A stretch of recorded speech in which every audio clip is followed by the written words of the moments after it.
Okay, so I believe we're at the two dots on Samach Vav Amud Aleph, about 13 lines down from the top. So Boshta Ufgama.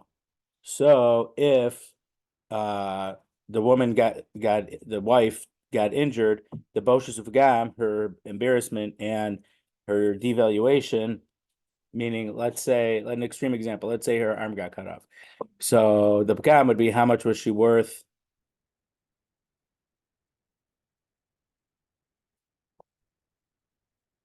Um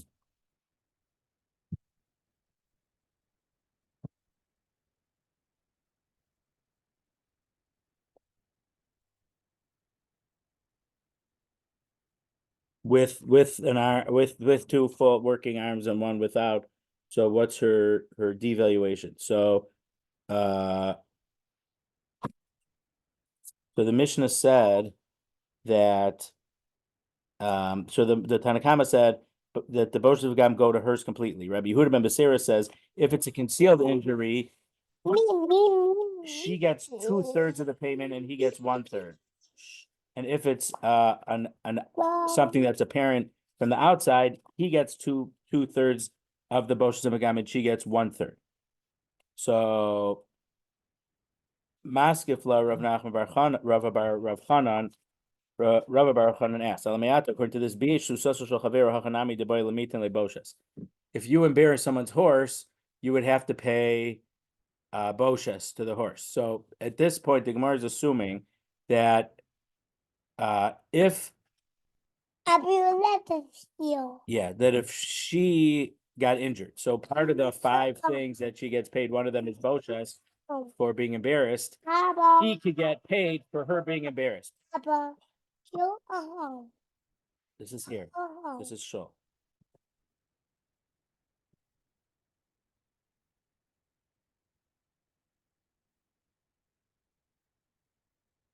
So normally we would so the Gemara is assuming at this point, which makes more sense, if you get injured, the embarrassment goes to you. According to Rabbi Yehuda ben Beseira, if a percentage of the payment goes to the woman's husband, then if someone's horse was embarrassed, the guy should have to get paid. So his question is, it seems he's saying that opinion doesn't make sense, because if you're right, Rabbi Yehuda ben Beseira, if you embarrassed a horse, which I don't know, you threw a shaving cream pie at it or something, I don't know. So then you'd have to pay a payment to the owner for the horse being embarrassed, which is ridiculous. So the Gemara says, "Asus bar boshasu." Well, but a sus doesn't get embarrassed. The horse doesn't get embarrassed, so that's not applicable. But a person could get embarrassed, so that's so there could be a payment. Ella, so let's ask the question this way. If you spit on someone's clothes, you should have to pay boshes for embarrassing him by spitting on his clothes. And if you say that's true, but we learned in a Mishnah, if you spit at someone and the spit hit the person, or if you uncovered a woman's head, so you took off her sheitel or her hair covering. If you took someone's talus, their shirt off of them, you have to pay him 400 zuz. That according to that Mishnah in Bava Kama, that's the payment. We're on 66A2. That's the payment for boshes for these type of things. V'amar Rav Papa, and Rav Papa said about this Mishnah, Loshanu elabah, when the first case in the Mishnah that if you spit at him and it reached him, that means when it actually touched the person.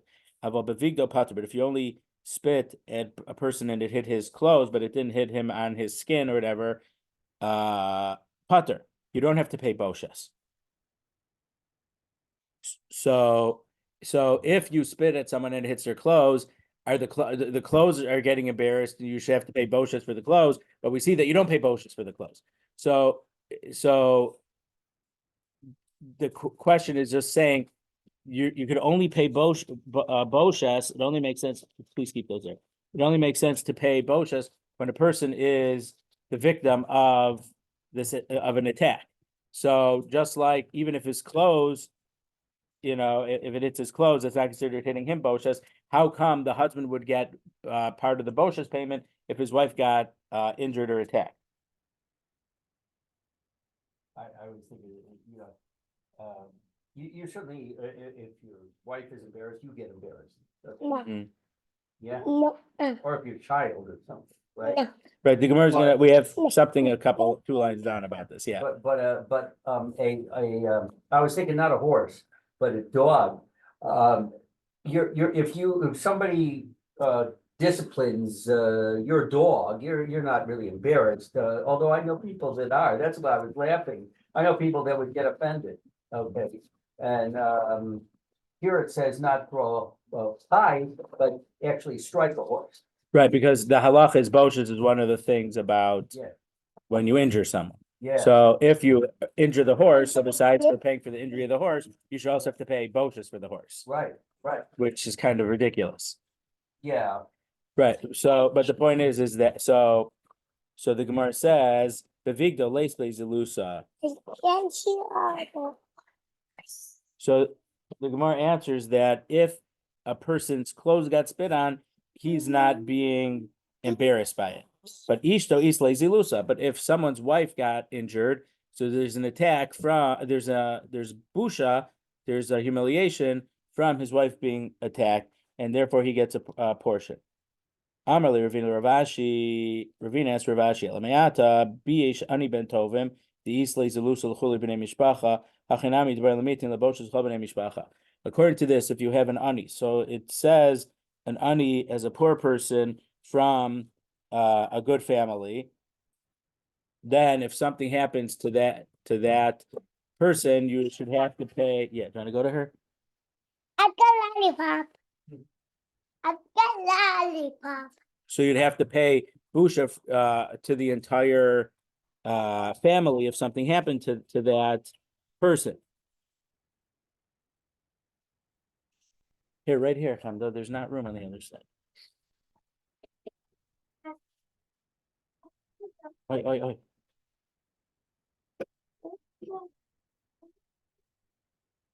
When it says ani, I think for the most part, it doesn't mean a poor person, but oi, oi, oi. Okay, go with mommy and Hamda, okay? Why? Go with mommy and Hamda, okay? Why? I need you to. Why? Where you come? Why? Because you want to be with Hamda.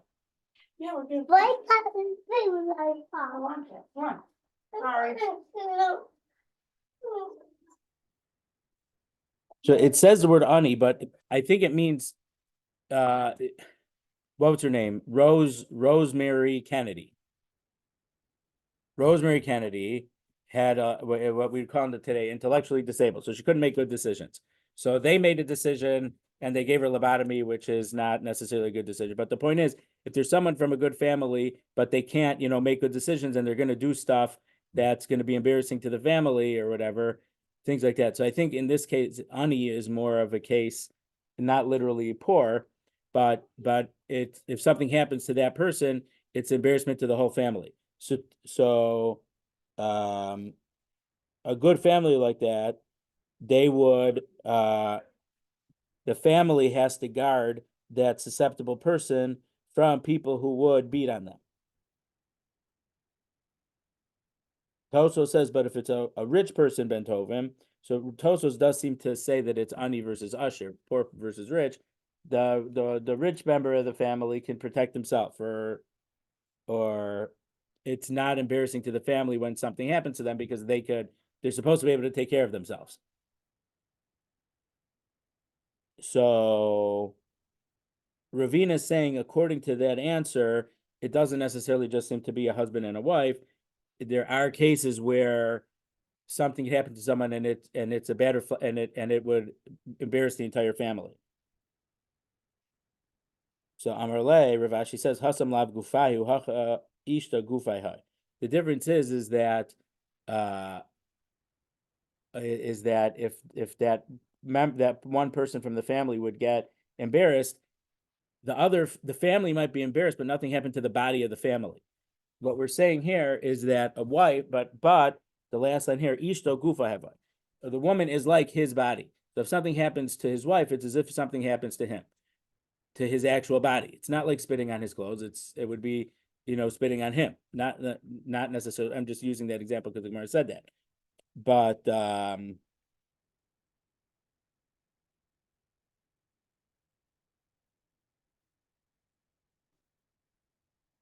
so again, with my understanding of this, that that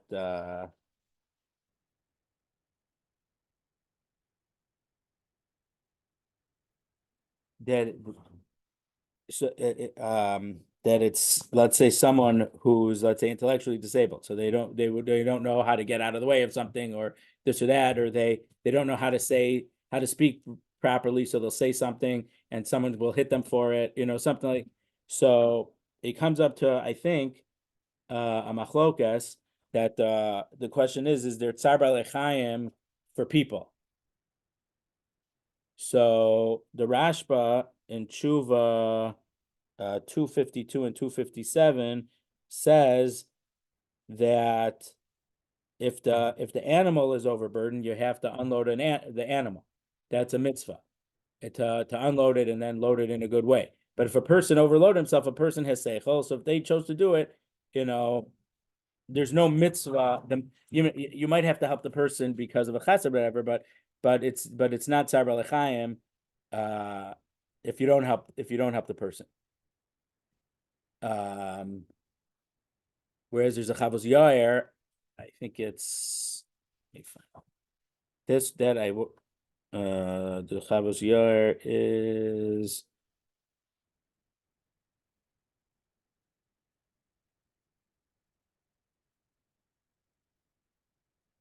Tshuva 191. He says no, it does apply to a person also. So I've for a long time I thought that the nafkamina would be, even according to the Rashba, what if you have someone who doesn't have seichel, someone who's intellectually disabled? That person might make a bad decision for themselves, or are they still better than an animal?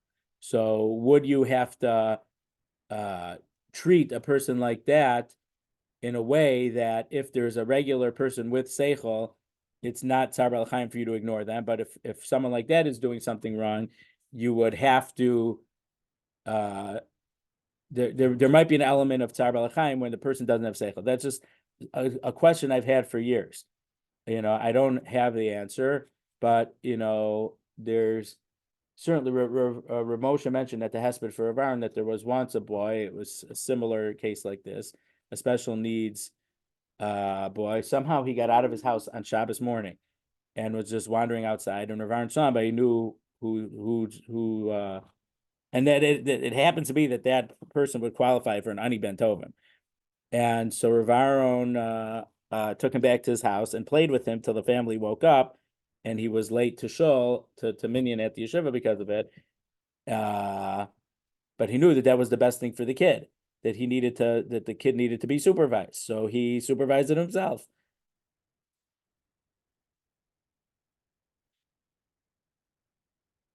So an important thing to take out from this Gemara, though, this is halacha ishto kegufo, that a woman's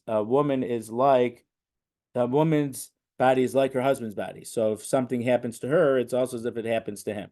And there's certain halachic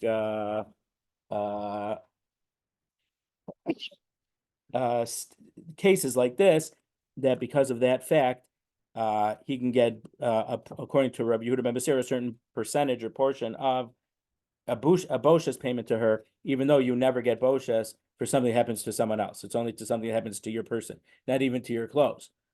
But ishto kegufo, and someone spitting on your clothes is not kegufo. Okay, Mishnah at the bottom of Samach Vav Amud Aleph. Haposik mostly chosno meis chosno. So if a person pledged a certain amount of money as a dowry for his son-in-law, this is before the wedding. I mean, so it was before the chuppah, and then he died. So now she has to do yibum.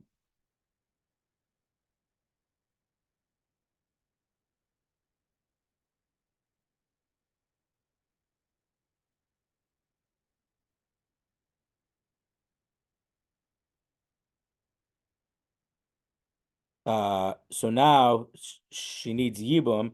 Amr chachamim yachal hu sheyomer lachicha hayisi rota litain v'lacha ef she litain. The father-in-law is allowed to say, "I was willing to give, let's say, $50,000 for my daughter to marry your brother, but not for you. So even though I was going to give, a large dowry for him, but because he died, I'm not giving that same dowry for you, even if you do yibum." Pascha lahachniso elav dinar. Okay, so now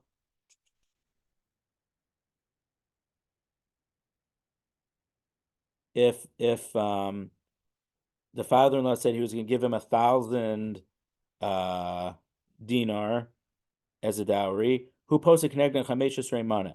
So he would write in the ksuva 15 mana, which is 1,500 dinar. So it's 50% increase of the value, because let's say in all the years that the husband has access to this money, he can make business deals with them and he can make more money off of it. So he'll write in the ksuva that he'll give her 1,500, 1.5 times the amount of this dowry in case that they get divorced or that he dies. Now, we say that it's 50% increase. From other Gemaras that we saw in the previous parak, and maybe in the end of the fourth parak also, halachically this would be a third more, because out of the total 1,500, how much is more than the original? Only 33% of the 1,500. What we would call 50%, the Gemara seems to be calling that a third from previous cases, because you don't take it a percentage of the original amount, but the percentage of the final amount. It doesn't make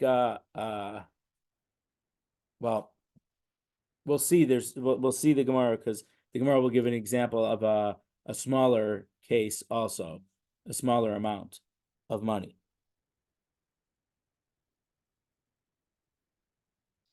And what about instead of it for movable goods that was given like as a dowry? So it's not cash, but it's goods.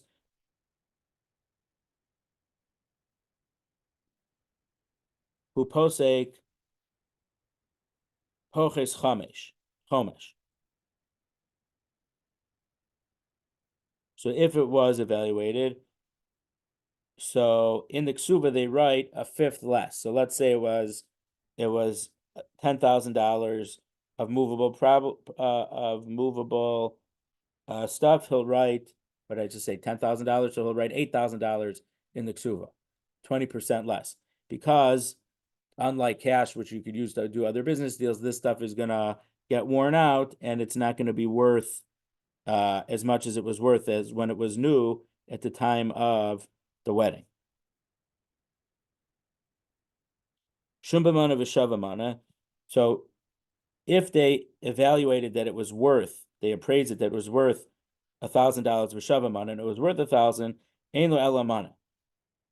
So he has to put 1,000 in the ksuva, because normally, if I guess it's kind of like diamonds, lahavdil, that some ads. Well, I haven't actually heard it in a while. Maybe Marty could correct me, but they always say the diamond will appraise for double of what we pay for it. So there's certain fields, it's known that the appraisals are always extra generous than what the value is. So that's the same thing here. We'll see. According to some opinions, it's possible that or to make it look better, the husband, the Kala's family is saying, look, it's $10,000 worth of stuff, but they're a little bit overestimating it. So he doesn't have to put that full amount in the ksuva in case they get divorced or he dies, that he has to that she would get that amount back. It would be only 80% of what the appraisal was. But if the appraisal was true, if the appraisal was actually a true, accurate amount, they would keep that full amount in the ksuba.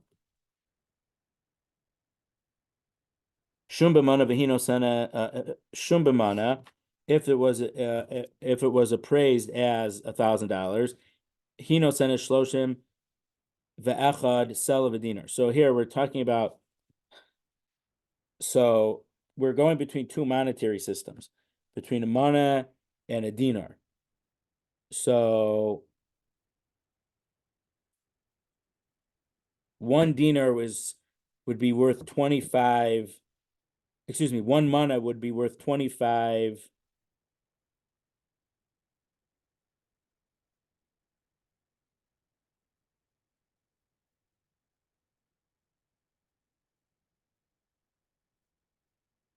Wait, I have this backwards.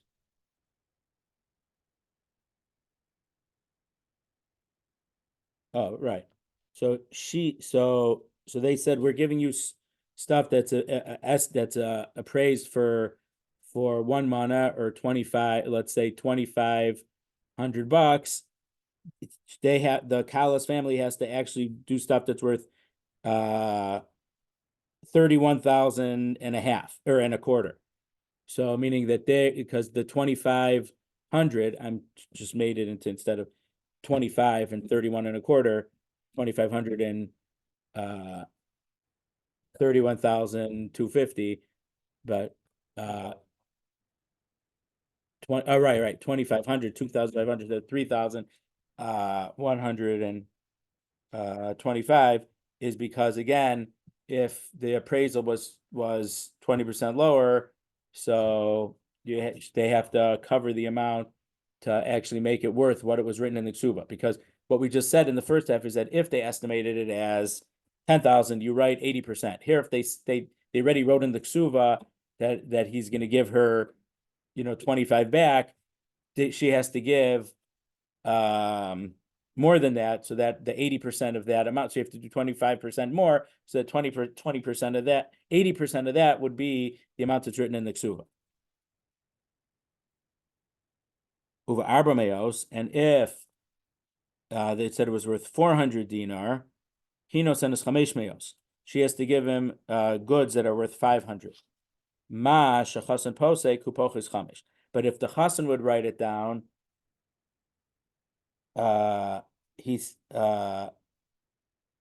he reduces it by 20%. So this is a few questions the Gemara is going to discuss it all, but at the bottom of Samach Vav Amud Aleph, how come they had an amount of a mana and then 400 dinar? So why does the Gemara have to say two different cases? I mean, the Mishnah have to say two different cases. And then at the very end, the very last line, as we turn to Samach Vav Amud Beis, the Mishnah said at the beginning that if they told him a certain amount, he writes in the ksuva 20% less. Then we had a couple cases where we said if the Kallas family said, or if he put in this much in the ksuva, the Kala has to give them more than that, so that the amount of the ksuva is 80% of what they give. And now here again, the last line of the Mishnah is repeating something it said earlier in the Mishnah that says that if the Chassan writes that the Chassan would write in the ksuva an amount that's 20% less than the goods, not the cash, but goods that the Kala gives him. So again, this is a bit of a repetition of something said earlier in the Mishnah. So there's not too many lines of Gemara on this Mishnah. On Samach Vav Amud Beis, Tanar Banan, we learned in a brayso, Ein tzarich lomar rishon tamar chacham v'sheni am aretz. So when the first case in the Mishnah said that if the father-in-law had promised a very large dowry to one brother and then he died, and so now this man's daughter has to go to the Yibam, he could say, I was willing to give this very large dowry to your brother, but not for you. So it certainly doesn't have to tell us if the first one was a Talmud Chacham, the second was an Am Haaretz, that the father-in-law doesn't have to give the bigger dowry. Even if the first one was an Am Haaretz, and the second one, the one who's doing the Yibum, is a Talmud Chacham, the father could still say,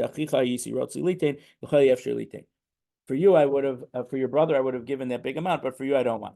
My daughter doesn't need a Talmud Chacham. Talmud Chacham is not the right thing for my daughter. That's why I'm not going to give such a big dowry, because it's true, you might be a better person than him, but for my daughter, it's not as good of a fit. So that's what the Gemara says. The Gemara is clarifying that even if the Yavam the brother-in-law is going to marry her now seems to be a more valuable person, whatever, the father-in-law doesn't have to give the money to him. Because again, I think, I mean, doesn't have to be the reason, but it could be true because he might not be the best person for his daughter, so he doesn't want to give all this extra dowry. Two dots. Pascal Hachnas of dinar. So if she said she was going to give him 1,000 dinar of cash, he writes 1,500 in the ksuva, but if it's appraised goods, he does 20% less. Hainu Reisha. This is a repetition of what the Mishnah already says earlier. So how come the Gemara mentioned it so many times? So it's not about that line in the Mishnah that Pascal Hachnas or Alav Dinar, but the case of Ucheneged Ashum, if it's for appraised goods, he writes 20% less, and then they gave a bunch of examples for a bigger amount and a smaller amount. Why does the Mishnah repeat that so many times? So the Gemara says, Tana Shuma Rabba V'Tani Shuma Zuta. The Mishnah is telling us in a case where there was a big appraisal and a small appraisal.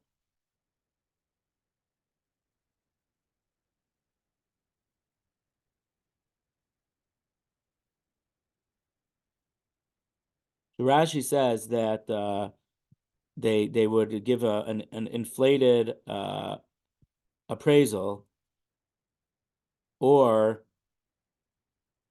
sometimes they would do that just to make them look more like they're giving a bigger dowry than it was, just to make it look better, which I guess would go into a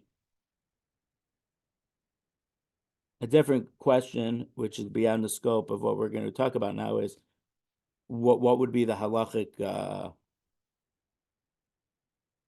would it be mutter to do that? Wouldn't it be a form of untruth to do that? And Tani Shuma Dideh, Tani Shuma Dida. And it also repeats it because sometimes it's a case where he's estimating it, and it's also where from the Chassan side, and it's also when it's being appraised from the Kala side. So the Kala side it seems from the Mishnah, the Kala side is going to inflate it a little bit, but he's not going to inflate it. So if the Kala side is saying that it's worth 1,000, he could put in 800. If he says it's worth 25, they would have to give 31 and a quarter.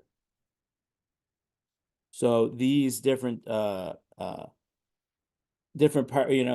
you want to sell your car, you're gonna, or anything, you're gonna estimate that your thing is worth a little bit more than it's really worth, because whatever there's sentimentality or whatever, you're going you would want a little bit more for it than it's worth. So it's the same thing here. About the Kala side is going to overestimate or overappraise these amounts. Next Mishnah, Pascal Hachnis Lo Ksafim. Sola Nasa Shisha Dinarim. So if she said that she's going to give money into the wedding, Sola Nasa Shisha Dinarim. Her Sela, which is 4 dinar, is written in the Ksuva as 6, which again is a repeat of the previous Mishnah, that for cash you increase it by 50%. And the chassan accepts upon himself to pay 10 dinar for his kupa, l'chol mana umana, for every mana, which is 100. Is it 100 or 1,000? Which is 100 dinar. So this is separate from the ksuva payment in case he dies first or divorces her. But the Gemara will tell us what this basket means. So for every 100 dinar that she's bringing in, he's paying 10 dinar for her her basket. Rabbi Shimon Gamliel Omer Hakol K'minhag Medina. It depends on the custom. So there's no one size fits all that for every 100 she brings in, he pays 10. It depends on the custom of that location. Gemara Hainu Pose Kenegna Chamisha Sarmana. So the Gemara asks, the first question is, the first law of this Mishnah was a repetition of the previous Mishnah. If she brings in 1,000, he has to write 1,500 in the ksuva. So how come this Mishnah is repeating the halach in the previous Mishnah? So to return to 66b2, Tana is garaba, Tana is gazuta. It telling us for a big amount and also a small amount. Utsricha needs to tell us for both cases. The Tana is garaba, if we only knew it in the first Mishnah, when he was bringing 1,000 a dinner, and he writes in Kesuvos 1,500 denafish ravcha. When you have a big chunk of money, you can make a bigger investment that you could make a bigger profit with. Aval is gazuta dezuta ravcha, but a smaller amount of principal that you can't make such a big profit. Aim Allah. I might think that you don't increase it by 50%. Shricha. Therefore, our mission needed to tell us that the same thing is for a small dowry. You still increase the cash by 50% in the ksuva. V'yashmin in iskazuta, if it only would have written in our Mishnah for a small amount, that you increase it by 50%. Dezuter ziyuna. This is interesting. I might think this lahavdil, the cost. If you look at different ETFs or mutual funds, you always look what's the cost. Well, what percent are they charging? So that's what they're saying here. If you have a small amount, it's smaller expenses. So for smaller expenses, you increase it by 50%. But if you have a bigger amount, it's bigger expenses. So you wouldn't increase it by 50%, maybe only 40% or 33%. Lahavdil, with a bigger amount, you need to get a bigger safe. You need a bigger insurance policy, which insurance policies weren't really known yet in the time of the Gemara so much, but that's the idea. I might think that a bigger thing has bigger headaches and bigger expenses. Aim a low. I might think you wouldn't increase it by 50%. Tricha, therefore, the first Mishnah at Samach Vav Amud Aleph says even if it's 1,000, a dinar, you also increase it by 50%. The chassan accepts upon himself for every 1,000, every 100 brought in, he pays 10 dinar for the basket. My kupa, what's this basket? Ravashi kupa shabasamim. It is a kupa of besamim. So besamim, it would be perfumes. It also includes stuff. So like we know from Megillas Esther, not just besamim, but they would soak in special perfumed oils and things like that, and also things that probably things that the women would use to remove hair from parts of the body that they want to remove the hair from.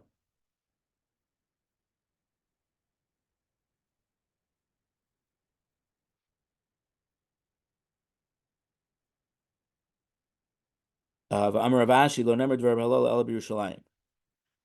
says this was only said about Yerushalayim.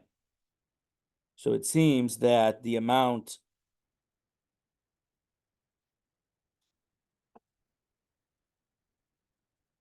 that in Yerushalayim the women use besamim, but in other places they wouldn't. Tosfos says it opposite. Tosfos says there's a Gemara that says because of the Ketores that was offered in the Beis Hamikdash, people in Yerushalayim didn't need to use besamim. They didn't need to use perfume because the air smelled so nice in Yerushalayim. So Tosfos says they didn't need besamim as a perfume, but they still needed skincare products, what we would call. In those, it would be oils that they would rub in or they would soak in, and also, as Tosfos says, things to remove the hair. By Ravashi asked, "B'mana hanishim or b'mana hamiskabel?" So when we talk about for every 100 in, he would give 10 to the basket. Does that mean for every 100 that was actually put into the ksuva, or is it for appraised goods also? When we say appraised goods, let's say he's bringing in pillows or tablecloths or just other items. He might, Lahavdil say, I have a fabric store, so I'm giving you fabric, so I'm bringing you into the family business. So when we talk about the money that's in Kesuvos, is that cash money only, or is it appraised goods, or maybe a combination of both?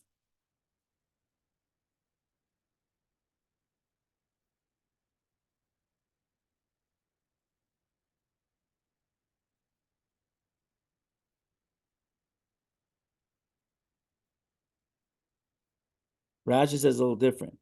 Rashi seems to assume that it's all talking about goods, not cash. And the question is it based on the amount that it's appraised for, or the amount that he's putting in the ksuva, the 20% less.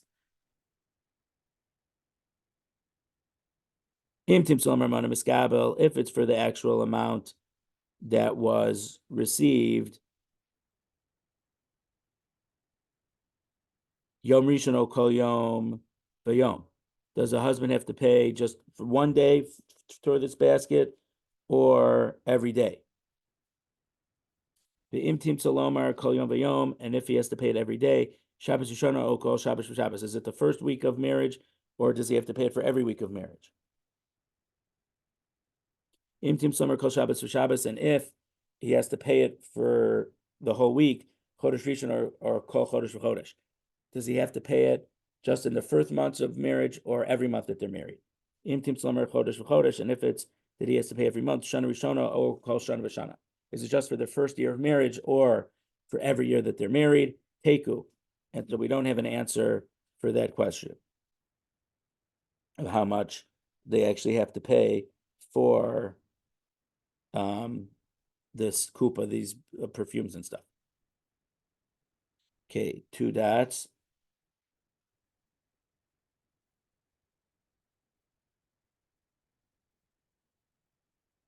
Actually, not 2 dots. Rav Yehuda Rav. Rav Yehuda is in the name of Rav. Ma'isa b'bito shel Nakdimon ben Gurion. There was an incident with the daughter of Nakdimon ben Gurion, who was a very, very, very wealthy man at the time of the destruction of the second base of Mikdash. That the Chachamim said that she would get 400 gold coins for her kupa of besamim, the perfume, the oils, just for that day of the marriage. So this might have been, we saw a daf or two ago where the Chachamim mentioned a certain amount, and the Gemara wasn't sure if she was giving them a bracha or a klala. That was on Samachem at Aleph, the last narrow line, 65A2 at the beginning. Rav Abba was in the name of Rav Yochanan. There was a incident with the daughter-in-law of Nakdima ben Gurion that the Chachamim said that she would get 2 saw of wine to use to get out from the sides of the pot every week, and they said so too should your daughters get. So that was Nakdima ben Gurion's daughter-in-law. It said in that case, here it says the daughter, but it seems that it might be the same case.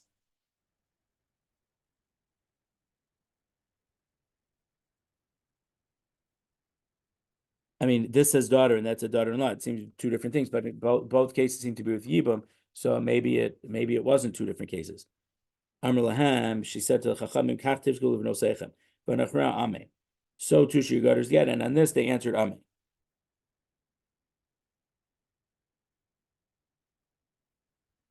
So there's a footnote on 24 about it that and on Samachem and Aleph they didn't respond, and here they did respond. Okay, 2 dots. And 66b3. Tanarbana, we learned in the Brayso, Ma'aser Bar Yochanan ben Zakkai she'aroch vel chamor, v'yotzim Yerushalayim. Rabbi Yochanan ben Zakkai was riding on a donkey, and he was leaving Yerushalayim. V'hayu talmidim mahalchin achrav. His students were walking after him. Ra riva achas shaisim laketes aram. He saw a certain young lady who was gathering barley. Miben glile behemdim shel aravim. So lahavdil, there's a fancy coffee. My physics professor liked talking about it. That there's a certain type of bean that the monkeys eat in a certain country, and they move, and after they poop it out, the people collect it and they clean it off, and it's a very expensive coffee. Now there might be a few, if to eat that coffee, there's probably a few. I don't think it would be kosher. Maybe it's not necessarily treif, but to eat something that went through the digestive process like that would probably be at the least bal tashaksu.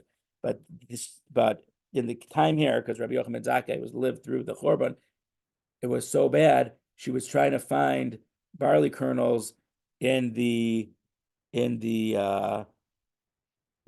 animal dung of the non-Jews, who I guess weren't being starved and stuff as the Jews, so they had enough to eat and enough for their animals to eat. cave and trusso. So when she saw Rabbi Yochanan ben Zakkai and he said, she covered herself with her hair and stood in front of him. Amar lo, she said, Rabbi Parnaseni, my master, please sustain me. Give me food. Amar la, beat me out. He said, who are you? Amar la, Bas Nakdima ben Gurion ani. She said, I'm the daughter of Nakdima ben Gurion. So she's such a wealthy family and had no money. And that's where they were trying to get food. And we on Tisha B'Av, we have some of the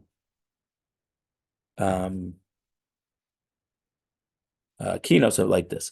Amrullah, he said to her, Biti, Mama she said, where's the money from your father's family? Amrullah, Rebbe Lokidin Maslin Masla B'Yushalayim. Melech Mamon Chaser. Don't they say this in Yerushalayim? Melech Mamon Chaser. The salt of money is in what's missing.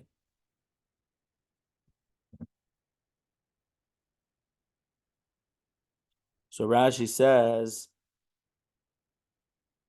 if you want to salt it away, literally, it's not such a different idiom in English. You say, if you want, how do you salt away the money or salt away the things? So the way to salt them on your money is to always give tzedakah. Rashi says, Yachsurena l'tzedakah tamid. You should always reduce your principal always, constantly by giving tzedakah, but by the money getting smaller by giving tzedakah, that's what keeps the principal. L'havdil in Aser to Aser, Parshas Re'eh, there's a drasha. Why is the double lashon of Aser to Aser? Thou shalt surely tithe. And so there's one drasha, Aser Kadesha Yisasher. If you give tzedakah, that will keep you rich. So I guess he's saying that they didn't give enough tzedakah, it sounds like. But some say that instead of saying how do you salt it away, is by Melech Mamon Chaser, by reducing it, which Rashi says it's tzedakah. Some said Melech Mamon Chesed is to do Chesed with it.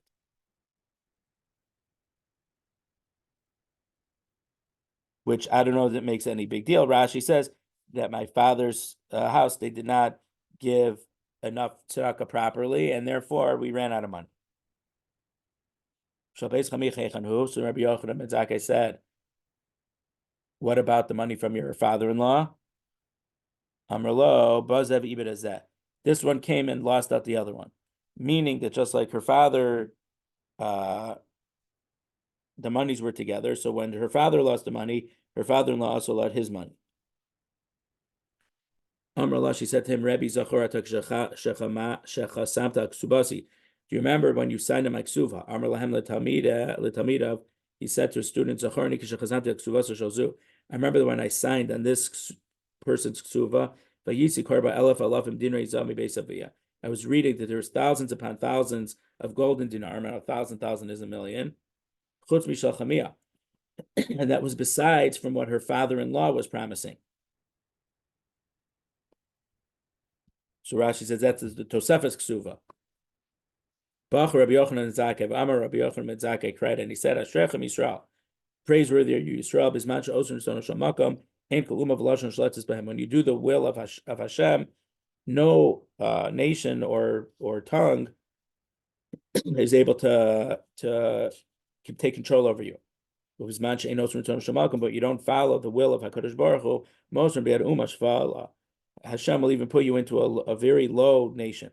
Not just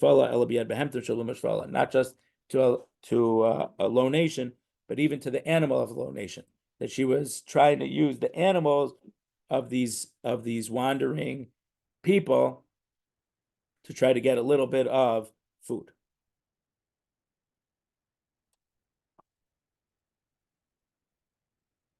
If you footnote 31, I don't know why it says it this way, but it's actually in this week's. It was last week's parsha.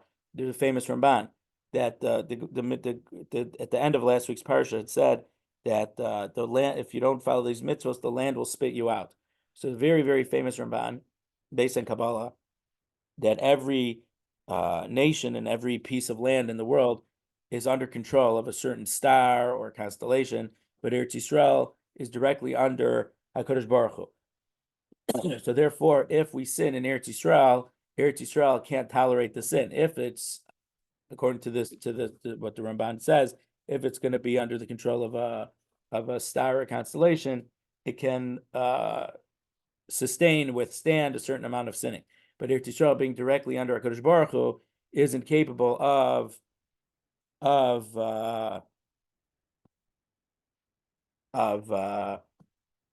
so if you do Averos, the land itself is going to spit you out. It can't tolerate Averos. So I don't know why they didn't quote that in note 31. They quoted Marsha that says something similar, and they don't even quote it for other approaches. I don't know why. Then the Gemara says Nagdim Ben Gurion didn't give tzedakah, that he lost his money for not doing tzedakah. But Tana, but we learned in the Brisa. Amr Lavat al Nagdim Ben Gurion. It was said about Nagdima. Kshayotmi Beis the Beis Medrash, when he went from his house to the Beis Medrash. Clay Melas Hayu.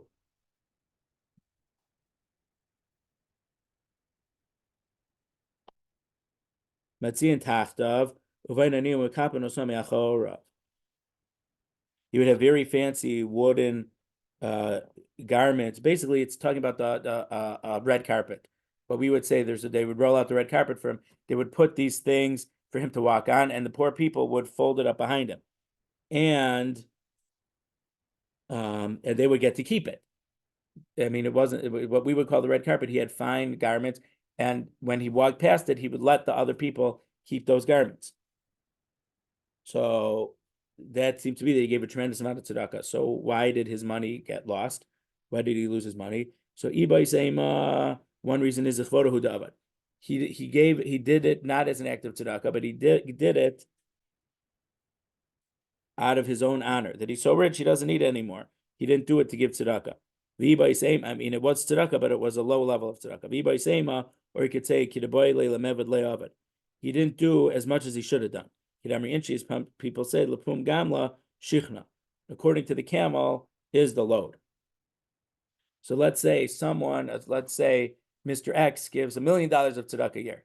That's really nice, but Mr. X is a billionaire who has billions in liquid assets. So $1 million might, compared to 99.9% of the people, is a lot of money, but compared to what he should have done, is not enough.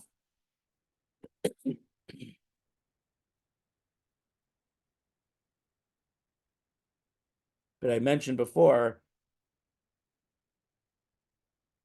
from the story from Rav Aaron's ancestor, who they were wealthy, and then they lost all their money, and they convened the beis din. They asked the Rabbanim, why did we lose our money? And they said that because there was the fire in the town, and they gave 75% of their tzedakah, of their money for tzedakah, so they gave too much tzedakah, because they were punished.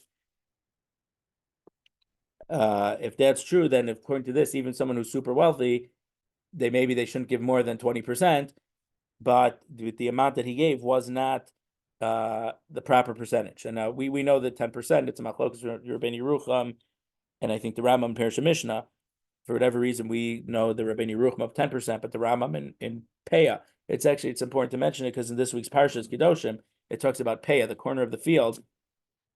So the corner and the leket, and the in regard to plowed fields, and in regard to olalos, to the vineyards. So it's a separate halacha. It's counting as extra mitzvahs. It's the same idea. That is the Mishnayos about tzedakah are in Maseches Peah, the second Masechta in Shas, right after Brachos is Peah, and it's in this week's Parsha in Kedoshim. Hanya, we learned in the Brisa. Rabbi Lazar Rabbi Tzadok. Rabbi Lazar Rabbi Tzadok said, "Erev ben Achama, I will see consolation." Basically, he said I saw something really bad. And that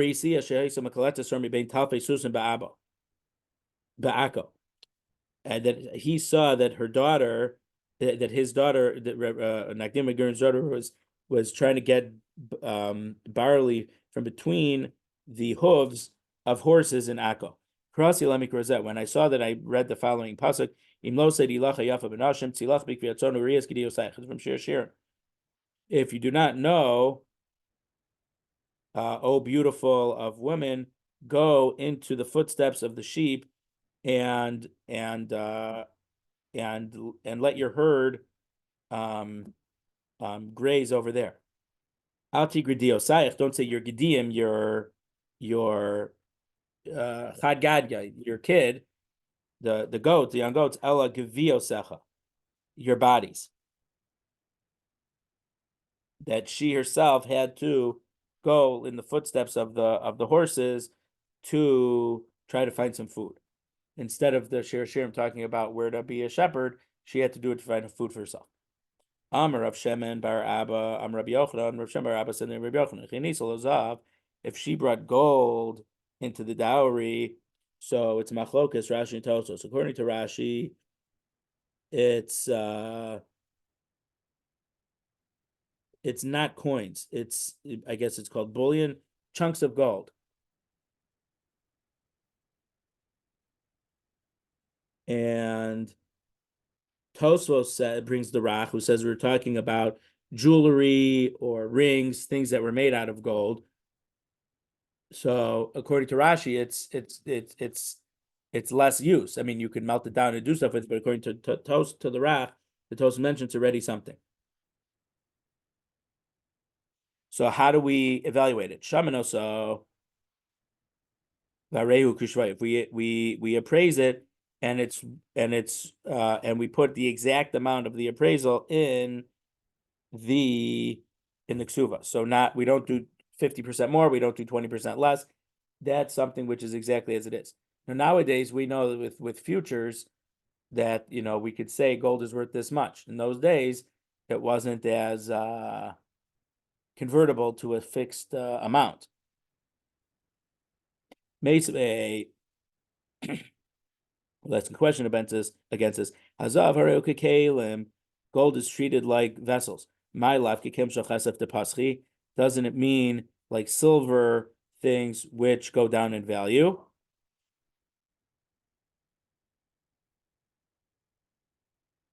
So Rashi says silver is you add the third because you're able to do business with it. So I mentioned this earlier. We say it's increasing by 50%. The $1,000 that you write 50%, 1,500 in the Kesuva, we would call that it's an increase of 50% because we're starting it on the basis of the original 1,000. The Gemara I pointed out says no, we would call it 33% increase because we looked at the end amount, the 1,500, and the 1,500 is 33% more than 1,000. So this Rashi is explicitly saying like what I said over there.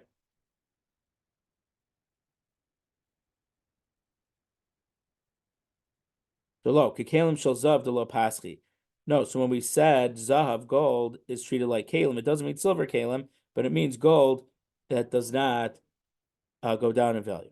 Im kain bekelav kekelav mebayle. It shouldn't say that gold is like kalim, like vessels. It should say it's like gold is like its kalim, gold kalim.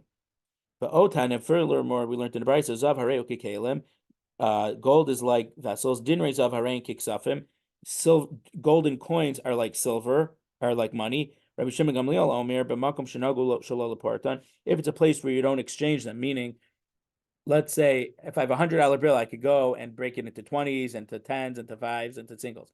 So some places they wouldn't split gold coins. You couldn't go, break this, break 100 for me. You couldn't do that. If it's in a place where you don't break it down, you evaluate them the way they are, and they stay at their appraised worth.